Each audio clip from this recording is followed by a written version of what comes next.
Hello दोस्तों, कैसे हैं आप लोग। उम्मीद करता हूं सब ठीक होंगे, एकदम कुशल मंगल।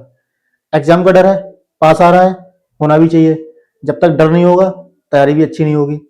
आपकी इसी तैयारी को और अच्छा बनाने के लिए हम लाए हैं आपके लिए मॉडल पेपर।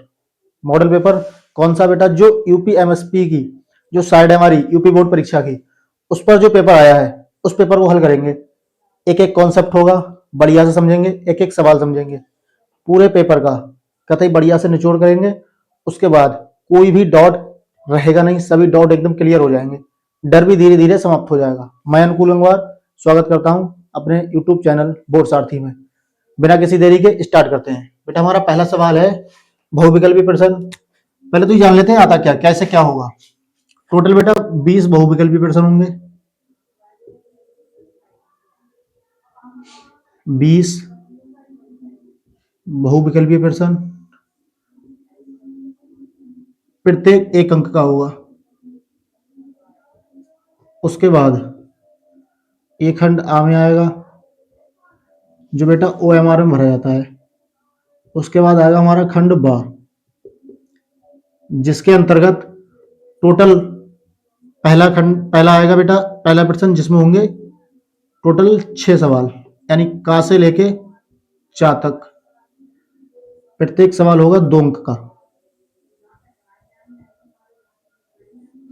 प्रत्येक सवाल आपका बेटा 2 अंक का देखने को मिलेगा।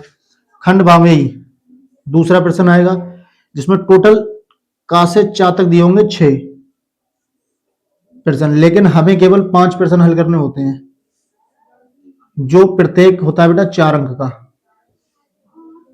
उसके बाद तीन तीन में दो होंगे, एक 3 और एक अथवा।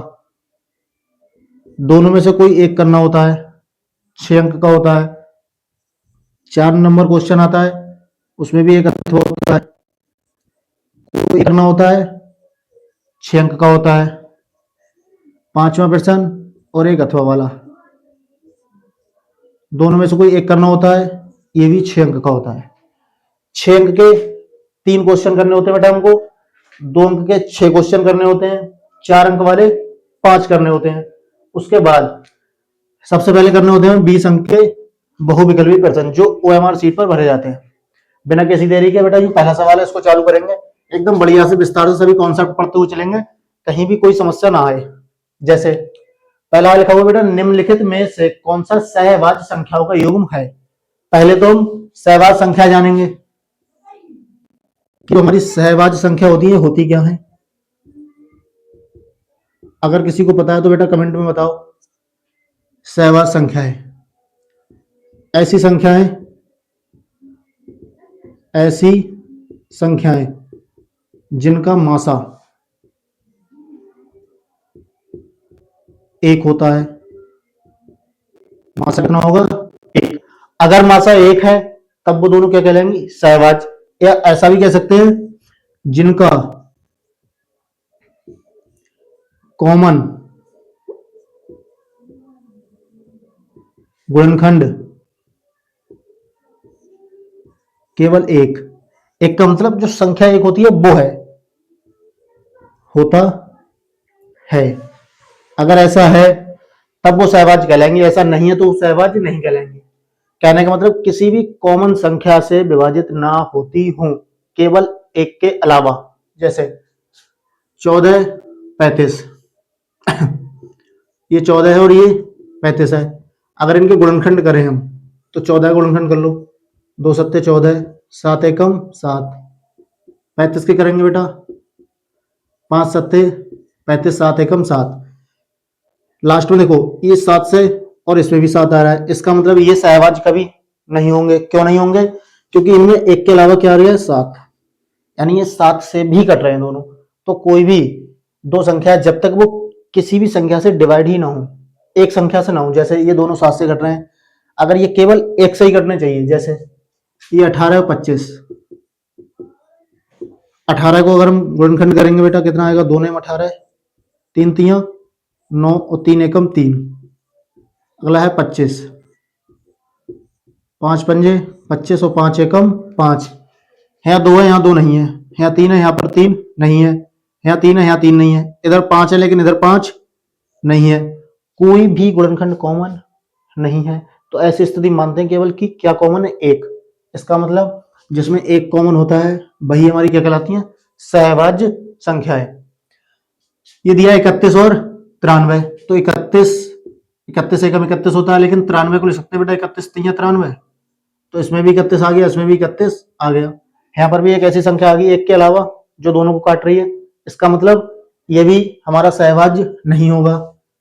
32 62, इसके लास्ट में 2, तो ये भी 2 से कट जाएगा, ये भी 2 से कट जाएगा। तो जो कॉमन संख्या से कट जाते हैं एक के अलावा, तो वो भी सहभाज्य नहीं होते। तो केवल एक ही विकल्प है, विकल्प नंबर 2, जो कैसा है बेटा हमारा, सहभाज्य। इंपॉर्टेंट सवाल है, बोर्ड परीक्षा में आ सकता है। आगे बढ़ते बेटा अगले सवाल की तरफ। ये बेटा क्वेश्चन नंबर 2 लिखा है, यदि दो घात बहुपद, चैप्टर नंबर 2 का सवाल है बहुपद का, एक्स स्क्वायर प्लस ए प्लस 1 ब्रैकेट के बाहर एक्स है प्लस बी के शून्य 2 और -3 है। शून्य का मतलब क्या होता है, शून्य का मतलब होता है जो किसी भी बहुपद में आके उस बहुपद को 0 के बराबर कर दे। अगर हम यहाँ पर किस चर एक्स के पदों में दिया है ना ये, तो एक्स का मान अगर 2 रखेंगे तो ये 0 के बराबर हो, -3 रखेंगे तब भी ये किसके बराबर हो, 0 के। देखते हैं कैसे करते हैं। उसके बाद हमें निकालना है बेटा ए और बी का मान। तो पहले 2 और -3 इसमें रखेंगे, पहले इसको मान लेंगे बेटा, माना पी एक्स बराबर एक्स स्क्वायर ए प्लस 1 इंटू एक्स और प्लस का बी। अभी ये पी एक्स माना है क्योंकि बेटा ये एक्स चर के पदों में, अगर ये बाई के पदों में होता तो पी वाई मानते। पी का मतलब होता है बेटा पॉलिनोमियल, पॉलिनोमियल को हिंदी में बोलते हैं बहुपद। तो ये पॉलिनोमियल यानी बहुपद हमारा एक्स के पदों में है, तो हमने मान लिया इसको एक्स के साथ। अभी बेटा ये दोनों को दिया है शून्यक, पी एक्स का शून्यक कितना है, 2 है। तो यानी कि अगर एक्स की जगह 2 रखा जाए तो ये बराबर होना चाहिए किसके, 0 के। तो जहां एक्स है वहां 2 रख लेंगे, एक्स स्क्वायर, तो 2 का स्क्वायर प्लस ए प्लस 1 एक्स यानी कि 2 प्लस बी का मान हमें निकालना है, और बराबर में कितना है मेरे लाल, 0। 2 का स्क्वायर 4, फिर लिखा है ए प्लस 1, बाहर लिखा है 2, 2 से अंदर गुणा कर दोगे, एक की गुणा भी हो जाएगी और एक की, 2 की गुणा ऐसे करेंगे क्या आएगा, 2a, 2 एकम 2 प्लस बी बराबर 0। बेटा ये 4 और 2 जुड़ जाएंगे, कितना हो जाएगा, 6। उससे पहले लिख लो 2a, 4 और 2 6 प्लस बी बराबर 0। ए और बी वालों को एक तरफ रहने देंगे, और बराबर में ये 6 जाके किसका हो जाएगा, माइनस का। इसको लिख देंगे समीकरण 1। सेम इसी तरीके से हमको दिया है कि -3 पी एक्स का क्या है, शून्यक। अब पी एक्स का एक शून्यक -3 भी है। अगर ये -3 इसका शून्यक है तो बेटा अगर हम x की जगह -3 रखेंगे तो ये बराबर होना चाहिए किसके, 0 के। तो जहां x है वहां कितना आ जाएगा, -3। x का स्क्वायर है तो -3 का स्क्वायर, प्लस का चिन्ह लगा दोगे। फिर क्या लिखा है ब्रैकेट में a, ये हमें निकालना है। x का मान कितना दिया है, -3, उसके बाद b, और बराबर में है बेटा हमारे पास 0। -3 का स्क्वायर कितना आएगा, 9, माइनस है स्क्वायर करने पर प्लस हो जाएगा, ये गुणा कर लो। 3 की गुणा ऐसे करेंगे, 3 एकम 3 और माइनस लगाया तो हो जाएगा ये माइनस का 3, 3 एकम 3 प्लस बी, सॉरी यहाँ पर आएगा बेटा 3a, 3 के साथ 1 की गुणा होगी तो 3a, सही से लिख लो, -3a -3 प्लस बी बराबर में 0। ये 3 है किसका है, माइनस का, प्लस का बी, ये 9 और -3, तो 9 में से 3 माइनस हो जाएगा, कितना बचेगा, 6 बराबर में 0 प्लस बी।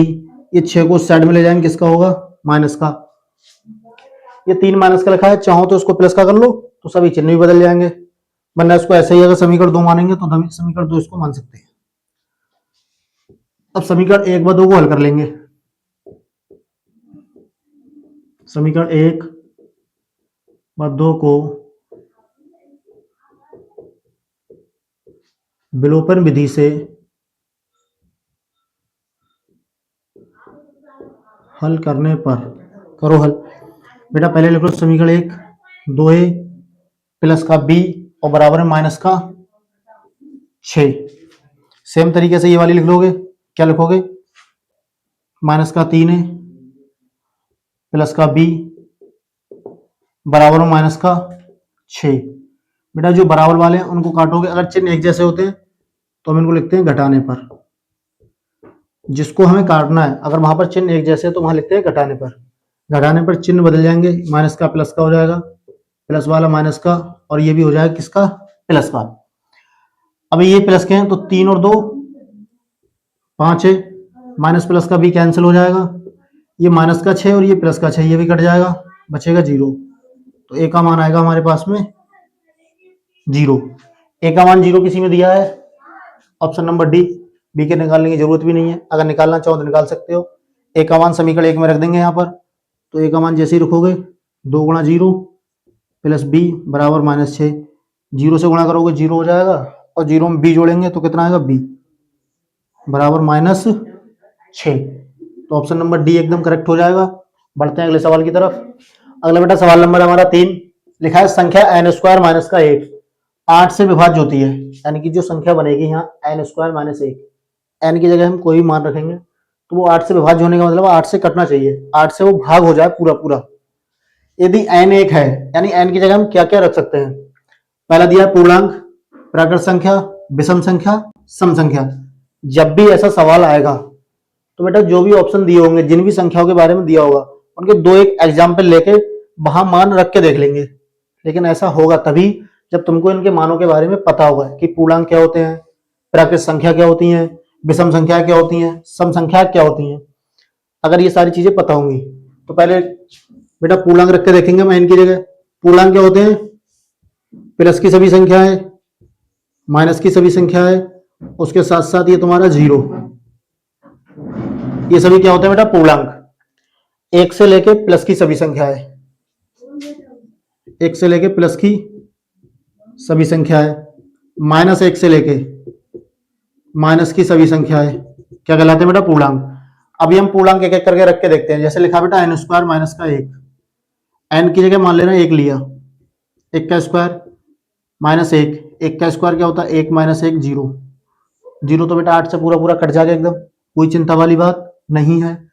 अब 1 के बाद कितना आता है, 2, 2 का स्क्वायर माइनस 1, 2 का स्क्वायर कितना आएगा, 4 माइनस का 1, 4 में से 1 घटाएंगे कितना आ जाएगा, 3। क्या ये 3 8 से भाग हो पाएगा पूरा पूरा, कभी भी नहीं हो सकता पूरा पूरा भाग। इसका मतलब हम जो पूर्णांक है, पूर्णांक लेने पर ये बात हमारी पुख्ता साबित सत्य नहीं बैठ रही है, तो पूर्णांक हम कभी नहीं ले सकते। उसके बाद बात हो रही है बेटा प्राकृतिक संख्या होगी, तो ये जो प्राकृतिक संख्या ये भी 1 से चालू होती है, इनमें भी 2 आता है, 3 भी आता है, 4 भी आता है।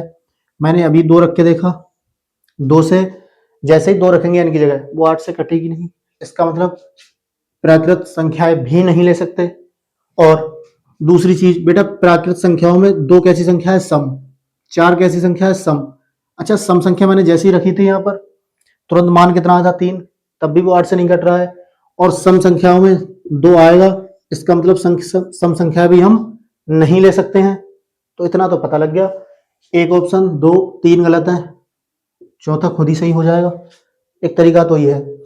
बाकी बेटा विषम संख्या होती क्या है, जो 2 से नहीं कटती हैं वो कहलाती हैं विषम। विषम रख के देखते हैं, जैसे 1 हो जाएगी, 3 हो जाएगा, 5 7। 1 हमने अभी रख के देखा 8 से कट रहा है, अगली संख्या कितनी है, 3 रख के देखो एन की जगह, एन की जगह कितना रखोगे, 3, 3 का स्क्वायर माइनस का 1, 3 का स्क्वायर कितना होता है मेरे लाल, 9 माइनस 1, 9 में से 1 घटाएंगे कितना आएगा, 8, और 8 8 से आराम से कट जाता है। तो ऑप्शन नंबर सी हो जाएगा एकदम हमारा करेक्ट। ऐसा ऑप्शन वही बच्चा कर पाएगा जिसको पूर्णांक, प्राकृत, विषम और सम के बारे में पता होगा। नहीं पता है तो बेटा कमेंट में करो, सारी चीजें मिल जाएंगी आपको। अगला बेटा हमारा सवाल नंबर 4 जो कि है चैप्टर नंबर 3 का। लिखा है रेखा a1x b1y प्लस c1 बराबर 0, a2x plus b2y plus c2 बराबर 0 का कोई हल नहीं होगा। एनसीईआरटी की बुक में बेटा इनके बारे में पढ़ते हैं हम 3 शर्तें। कितनी पढ़ते हैं? 3। पहली, दूसरी, तीसरी। तीनों में अनुपात निकाला जाता है। कौन कौन सा? a1 a2 b1 और बटे में b2। अगर ये बराबर नहीं आते हैं दोनों तो वहां बोलते हैं बेटा अद्वितीयक हल। अद्वितीयक हल, और इसको बोलते हैं केवल एक हल। अद्वितीयक का मतलब कोई दूसरा नहीं, केवल एक हल। इसका मतलब इसका केवल कितना हल आएगा? एक। और ऐसी जो रेखाएं होती हैं वो हमेशा एक दूसरे को प्रतिच्छेद करती है केवल एक बिंदु पर। ऐसी रेखा को बोलते हैं प्रतिच्छेद रेखा है जिनका अनुपात a1 बटे a2 बराबर नहीं आता है किसके? b1 बटे b2 के। यहाँ पर इन रेखाओं को और कुछ भी बोल देते हैं जिनको बोलते हैं संगत, क्योंकि प्रश्न ऐसे ही पूछा जा सकता है कि अगर a1 बटे a2 बराबर नहीं है b1 बटे b2 के तो रेखाएं संगत होंगी या असंगत। संगत का मतलब है कभी साथ में आई या नहीं, तो ये कितनी बार? एक बार साथ में आती हैं, इसलिए इनको बोलते हैं बेटा संगत रेखाएं। दूसरा अनुपात क्या आता है हमारे पास? a1 बटे a2 बराबर होता है b1 बटे b2 के, लेकिन बराबर नहीं होता c1 बटे c2 के। जब भी ऐसी कोई स्थिति बनती है कि a1 बटे a2 बराबर है b1 बटे b2 के लेकिन बराबर नहीं है c1 बटे c2 के, तो वहां बोलते हैं बेटा हम समांतर रेखाएं। और ऐसी रेखाओं का कोई हल नहीं होता, कोई हल नहीं होता। जब इनका कोई हल नहीं है तो इन रेखाओं को बोलते हैं बेटा असंगत रेखाएं। कैसी रेखाएं बोलते हैं इनको? असंगत। तीसरा क्या होता है अनुपात? a1 बटे a2 बराबर होता है b1 बटे b2 के, और ये सब बराबर होते हैं c1 बटे c2 के। a1 a2 b1 b2 c1 c2 तीनों अनुपात जहां बराबर आ जाएं वो रेखाएं कहलाएंगी बेटा हमारी संपाती। संपाती रेखाएं। और ऐसी रेखाओं के अनेक हल होते हैं, इनको बोलते हैं बेटा अनेक हल। और इन रेखाओं को भी बोलते हैं संगत रेखाएं। टोटल 3 शर्त है। a1 बटे a2 बराबर नहीं होता b1 बटे b2 के, a1 बटे a2 बराबर होता है b1 बटे b2 के लेकिन बराबर नहीं होता c1 बटे c2 के। तीसरी शर्त है a1 बटे a2 बराबर होगा b1 बटे b2 के, और ये भी बराबर हो जाएगा c1 बटे c2 के। बेटा हमें देखना है कौन सा ऑप्शन है। हमसे पूछा गया कोई हल नहीं होगा, तो कोई हल नहीं होगा, कोई हल नहीं होगा। कौन सा वाला सही है? ये दूसरा वाला तो होता है a1 बटे a2 बराबर होना चाहिए b1 बटे b2 के लेकिन बराबर नहीं होना चाहिए c1 बटे c2 के। ऐसा कोई ऑप्शन दिख रहा है? Option number A. तो ऑप्शन नंबर ए हमारा एकदम करेक्ट हो जाएगा। बाकी बेटा आप लोग इसको नोट कर लो, फिर बढ़ते हैं अगले। बेटा अगला वाला हमारा क्वेश्चन है क्वेश्चन नंबर 5। लिखा है एक शून्येतर परमेय संख्या एक अपरमेय संख्या का गुणनफल होता है। परमेय संख्या का और अपरमेय संख्या का गुणनफल। परमेय संख्या और गुणा अपरमेय संख्या। बेटा जब भी परमेय संख्या की गुणा अपरमेय संख्या से करोगे हमेशा बेटा हमें सदैव अपरमेय संख्या ही मिलेगी। सदैव अपरिमेय संख्या। परमेय संख्या क्या होती है? वे संख्या जो p बटे q के रूप में लिखी जा सकती हैं, p बटे q के रूप में लिखी जा सकती हैं, जहां ये p और q दोनों कहलाते हैं बेटा पूर्णांक। क्या कहलाते हैं मेरे लाल? पूर्णांक। और q का जो मान है वो बराबर नहीं होता है 0 के, यानी कि बटे में कभी 0 नहीं आना चाहिए। अपरमेय संख्या है जो p बटे q के रूप में नहीं लिख सकते, वो क्या कहलाती है? अपरमेय संख्या है। ये बेटा रूट के अंदर भी हो सकती है, रूट के अंदर बाहर नहीं आ सकती। जैसे मैंने लिखा रूट में 25, तो मुझे पता है बेटा 25 का वर्ग होता है 5, रूट के बाहर आ गई। लेकिन ऐसे ही मैंने लिख दिया रूट 3, क्या ये 3 रूट के बाहर आएगा? नहीं आएगा भी। तो इसका जो मान आएगा वो होगा दशमलव के बाद, पता नहीं कहां तक जाएगा, यानी अनंत तक चलता चला जाएगा। इसका कोई एग्जैक्ट मान प्राप्त नहीं होगा। कुछ इस तरह का आएगा जो रूट से बाहर एक पूर्ण संख्या की तरह नहीं आ सकती, वो क्या कहलाती है? अपरमेय। तो जब भी परमेय और अपरमेय संख्या की गुणा करोगे सदैव क्या आएगा? अपरमेय संख्या। इसमें है कुछ लिखा है, पहला ही ऑप्शन नंबर ए, सदैव एक अपरमेय संख्या होगी। ये नोट करो, फिर बढ़ते हैं अगले सवाल की तरफ। कोशिश करो, ऐसा नहीं करना है। अब ये देखेंगे कौन कौन से सही हैं। तो बेटा दो घात समीकरण है, घात इसकी सबसे अधिक कितनी है, 2, तो इसके मूल भी केवल कितने हो सकते हैं, 2, 2 से अधिक इसके मूल होंगे नहीं। लेकिन ऑप्शन नंबर 4 क्या दिया है कि समीकरण के 2 अधिक मूल होते हैं यदि बी स्क्वायर माइनस 4ac बड़ा होता है किससे, 0 से। 2 से अधिक मूल कभी नहीं हो सकते, क्योंकि घाती सबसे अधिकतम कितनी है, 2। सबसे पहला ऑप्शन देखो, लिखा है समीकरण के 2 भिन्न वास्तविक मूल होते हैं यदि बी स्क्वायर माइनस 4ac बड़ा होता है 0 से। तो बेटा ये पढ़ते हैं विभक्त कर, जिसको लिखते हैं डी। डी का मान क्या होता है, बी स्क्वायर माइनस 4ac। अगर ये धनात्मक होता है, धनात्मक का मतलब प्लस का होता है, प्लस का मतलब 0 से कैसा होगा, बड़ा, तब 2 मूल होंगे, वास्तविक मूल होंगे, और लेकिन दोनों कैसे होंगे, अलग अलग। लेकिन यही अगर बराबर हो जाता है किसके, 0 के, तो 2 वास्तविक मूल होंगे, लेकिन कैसे होंगे बेटा, वो बराबर। अगर ये 0 के बराबर है तो 2 बराबर वास्तविक मूल होते हैं, यानी कि पहला भी सही है और दूसरा भी ठीक है। अभी अगर ये आ जाए बेटा ऋणात्मक, जो हमारा विभक्त कर है वो कैसे आ जाए, ऋणात्मक। अभी तो ये लिख के आया है, ऐसा भी आ सकता है इसका विभक्त कर, जिसको लिखते हैं बेटा डी से। डी बराबर होता है बी स्क्वायर माइनस 4ac। अगर वो ऋणात्मक यानी कि अगर माइनस का आ जाए, कहने का मतलब 0 से छोटा, 0 से कैसा हो, छोटा। जब वो 0 से छोटा होता है तो उसका कोई भी वास्तविक मूल नहीं होता, यानी मूल कैसे आएंगे, काल्पनिक, रूट के अंदर माइनस आ सकता है। तो ऑप्शन नंबर तीसरा भी ठीक है, 3 सही है इसमें। अब यहां मिलाओ, यहां लिखा है केवल 1 और 2, 1 और 2 सही है, लेकिन हमारा तो तीसरा भी सही है, ये गलत हो जाएगा। केवल 2, 3 और 4 सही है, चौथा तो पहले से ही गलत है, लेकिन इसमें सही दे दिया है, ये भी गलत हो जाएगा। ए लिखा है केवल 3 सही है, लेकिन 1 और 2 भी तो सही है, तो ये भी गलत, एक ही बचा। ऑप्शन नंबर डी हमारा कैसा हो जाएगा, करेक्ट। कैसे, लिखा है 1, 2 और 3 सही है, तो पहला भी सही है, दूसरा भी सही है और तीसरा भी। इस प्रकार बेटा इसका जो ऑप्शन नंबर डी है वो कैसा हो जाएगा, एकदम करेक्ट। ये जानकारी नोट भी कर लो, काम आएगी, सवालों में भी काम आएगी।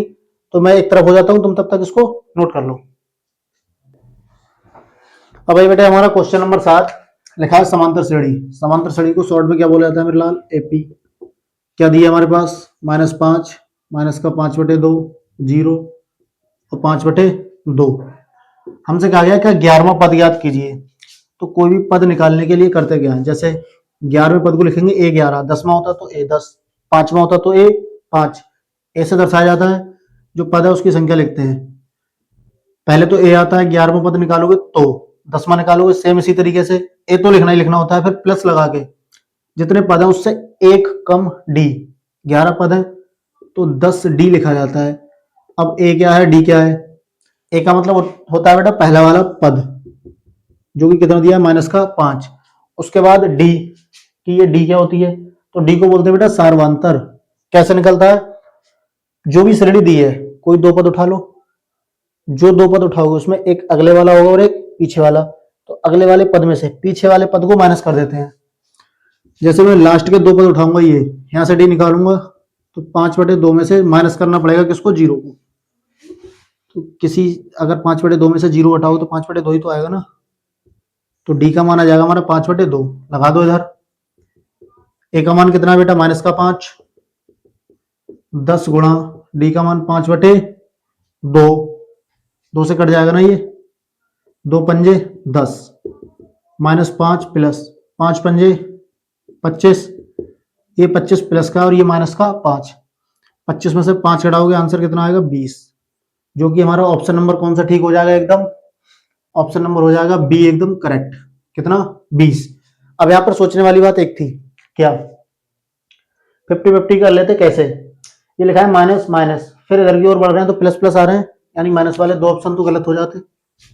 अगर हमें नहीं कर मिलता तो अब हमारे पास, अगर हम 4 ऑप्शन में सही ऑप्शन ढूंढते तो 25% चांस थे सही होने के, लेकिन अभी केवल कितने ऑप्शन बचे, एक बी और एक डी, 50% चांस हुए ना, यानी कि हो सकता है गलत चले जाए या हो सकता है सही, लेकिन 4 ऑप्शन देखते हुए हमारे जो चांस थे वो केवल 25% थे सही होने के। तो ऐसे बोलते हैं इसको ऑप्शन एलिमिनेशन, यानी ऑप्शन को देख के भी हटा सकते हो थोड़ी सी बुद्धि लगा के, उसके बाद चेक कर लेते, दो ऑप्शन हो जाते ना। तो बेटा बाकी ये आप नोट कर लो, फिर बढ़ते हैं अगले सवालों की तरफ। अगला बेटा हमारा विकल्प नंबर 8 लिखा है बिंदु -4,0, 4,0 और 0,3 निम्नलिखित शीर्ष हैं। यानी ये किसके शीर्ष हैं? समकोण त्रिभुज के हैं, समद्विबाहु त्रिभुज के हैं, समबाहु त्रिभुज के हैं, विषमबाहु। अभी हम केवल नमूने के लिए एक त्रिभुज मान ले रहे हैं कि कोई त्रिभुज है, हमें नहीं पता ये कैसा है, बाद में पता लगेगा कैसे। इसके 3 शीर्ष हो जाएंगे, ए, बी और सी। ए का मान ले रहे हैं बेटा -4,0 होगा, बी का मान 4,0 होगा और सी का मान 0,3 होगा। अब इन भुजाओं की जब तक लंबाई नहीं पता होगी, हमें क्या पता वो समद्विबाहु है, यानी कि जिसकी दो भुजाएं बराबर हो। समद्विबाहु क्या होता है? जिसकी दो भुजाएं कैसी हो? बराबर, यानी दो भुजाएं की जो लंबाई है बराबर होनी चाहिए। विषमबाहु जिसकी कोई भुजा बराबर ना हो, यानी जिसकी भुजाएं आपस में बराबर नहीं होती हैं। समबाहु जिसकी सभी भुजाएं कैसी होती है बेटा? बराबर। तो हमें कैसे पता ऐसे कि ये बराबर हैं या नहीं? तो कैसे पता लगाओगे? ये और ये तीनों लंबाइयां पता हो, बिंदु से लंबाइयां कैसे निकालते हैं? ये बेटा हमने चैप्टर नंबर 7 में पढ़ा होगा, दो बिंदुओं के बीच की दूरी कैसे करेंगे। पहले ए व बी के बीच की दूरी निकाल देंगे। बिंदु ए क्या है? -4,0 व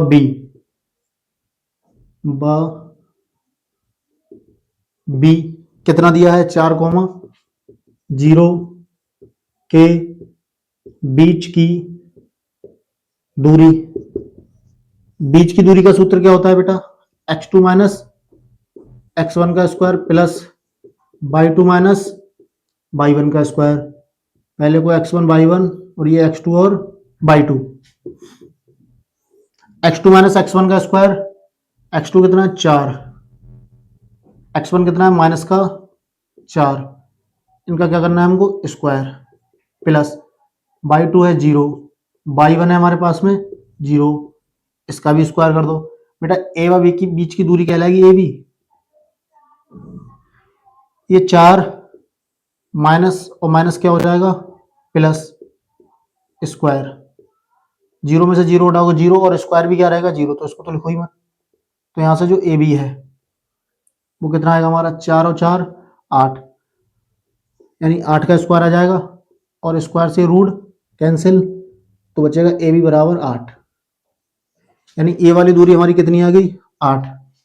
इसी तरीके से बी सी और ए सी निकाल सकते हैं, खुद निकालोगे तो मैं डायरेक्ट कर दे रहा हूं कैसे। 4 में से 0 हटाओ कितना बचेगा? 4। 3 में से 0 हटाओ कितना बचेगा? 3। 4 का स्क्वायर प्लस 3 का स्क्वायर, 4 का स्क्वायर 16 और 3 का कितना आएगा? 9। 16 9 25, और 25 का क्या निकालना होगा बेटा हमको?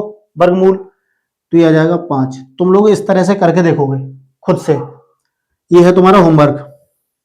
बाकी इन दोनों के बीच की दूरी निकालोगे, 4 में से कितना हटाओगे? 0, 4 ही आएगा। 4 का स्क्वायर 16, तो ये भी आ जाएगा 16 प्लस 3 माइनस 0 3, 3 का स्क्वायर 9, 16 9 25, और 25 का वर्ग कितना आता है? 5। तो दूरी आ जाएंगी हमारे पास 5 5 8। अब समकोण की तो हम बात ही नहीं कर रहे हैं अभी। क्यों? क्योंकि दो भुजाओं का स्क्वायर तीसरी भुजा के स्क्वायर के बराबर होना चाहिए। 5 का स्क्वायर 25, 5 का स्क्वायर 25, 25 25 50, 50 इस 8 के स्क्वायर 64 के बराबर नहीं है, इसका मतलब ये कभी समकोण नहीं हो सकता। दूसरा, समद्विबाहु जिसकी दो भुजाएं बराबर हो, एक 5 ये आई, दूसरी 5 ये आ गई, दो भुजाएं बराबर हैं, यानी कि ऑप्शन नंबर बी हो जाएगा एकदम हमारा करेक्ट। तो ऑप्शन नंबर बी सही हो जाएगा। समबाहु 3 भुजाएं बराबर नहीं है, विषमबाहु 3 हो बराबर नहीं है, ऐसा भी कुछ नहीं है, दो भुजाएं तो बराबर है ना। इसका मतलब ये त्रिभुज कैसा हो जाएगा हमारा? समद्विबाहु त्रिभुज। ये नोट कर लो, फिर बढ़ते हैं अगले सवाल की तरफ। अगला बेटा हमारा विकल्प है विकल्प नंबर 9, लिखा है दो समान कोणिक त्रिभुजों में उनकी संगत भुजाओं का अनुपात सदैव समान रहता है। किसने कहा है? थैल्स। थैल्स पर में भी ध्यान रख के जाना, बहुत इंपॉर्टेंट है, 4 नंबर में पूछी जाती है। उसके बाद है क्वेश्चन नंबर 10, लिखा है दिए गए चित्र में केंद्र ओ वाले वृत्त पर स्पर्श रेखाएं पी और पीबी इस प्रकार हैं कि एपीबी बराबर है 50, तो ओ ए बी का मान बताइए, यानी हम बताना है ओ ए बी, ये वाला कोण बताना है। बेटा सबको पता होता है, हमको भी पता है कि वृत्त की जो त्रिज्या होती है वो कैसी होती है, बराबर। वृत्त की त्रिज्या कैसी होती है, बराबर। अब मान ले रहे हैं ये त्रिज्या दी है दोनों, ये ओ है, ये ए है, ये बी है, ये दोनों त्रिज्याएं हैं, और ये एक त्रिभुज बना देंगे इस जीवा को मिलाकर, ये ए बी जीवा है और ओ ए ओ बी क्या है, त्रिज्या है। अगर ये त्रिज्याएं होंगी और ये ए बी क्या है, जीवा, तब एक त्रिभुज बनेगा। अब जिस त्रिभुज की दो भुजाएं बराबर होती हैं, तो बराबर भुजाओं के आमने सामने के कोण भी कैसे होते हैं, बराबर। यानी कि जितना ये होगा उतना ही ये होगा। इतनी बात तो हमारे दिमाग में बैठ गई एकदम बढ़िया से। अब एक चीज छोटी सी याद रखनी है तुम्हें, अगर तुमने पढ़ा होगा अच्छे से तो पता भी होगा कि जो बेटा सवाल भी है एनसीईआरटी की बुक में, क्या है कि जो हमारी स्पर्श रेखाएं होती हैं, जो स्पर्श रेखाएं होती हैं उनके द्वारा जो बाह्य बिंदु पर कोण बनेगा और जो कोण बनेगा केंद्र पर, वृत्त के केंद्र और स्पर्श रेखाओं का जो कोण होगा उनका योग 180 होता है। कितना होता है, 180। यानी कि ये वाला कोण और ये वाला कोण मिलाकर 180 होता है, ये 50 है, तो ये कितना बचेगा, 130, 130 बचेगा ना, 130 ये और 50 ये, टोटल मिलाकर कितना होता है, 180। ये बात तुम्हें याद रखनी है केवल बस। ये 130 हो गया, यानी कि ये वाला कोण सॉरी 130 है। अब ये भी पता है हमें कि त्रिभुज के तीनों कोणों का योग 180 होता है, इसका मतलब ये 130 हो गया, तीनों कोणों का योग कितना होता है, 180। तो ये दोनों मिलाकर कितने के बचे, 50 के। इन दोनों को अगर मिलाया जाएगा तो आएंगे कितने के, 50 के। लेकिन मैंने ये भी बता दिया कि ये भुजाएं दोनों कैसी हैं, बराबर, कोण भी कैसे होंगे, बराबर। 50 को दो बराबर भागों में बांटोगे तो एक कोण कितने का आएगा, 25 का, दूसरा भी कितने का आएगा, 25 का। इस प्रकार ये वाला कोण हमारा कितना आ जाएगा, 25 डिग्री। तो ये बहुत ही आसान तरीके से हमने कर लिया है। बाकी वीडियो ज्यादा लंबा ना हो या वीडियो ज्यादा लंबी ना हो, इसलिए हमने इसको ही रोक दिया है। 10 ऑप्शन कर लिए टोटल। आगे के जितने भी सवाल और विकल्प बचे हैं वो करेंगे अगली वीडियो में। तब के लिए थैंक यू, धन्यवाद, बाय बाय, टाटा, और पढ़ाई अच्छे से करते रहो। मिलते हैं अगले वीडियो में।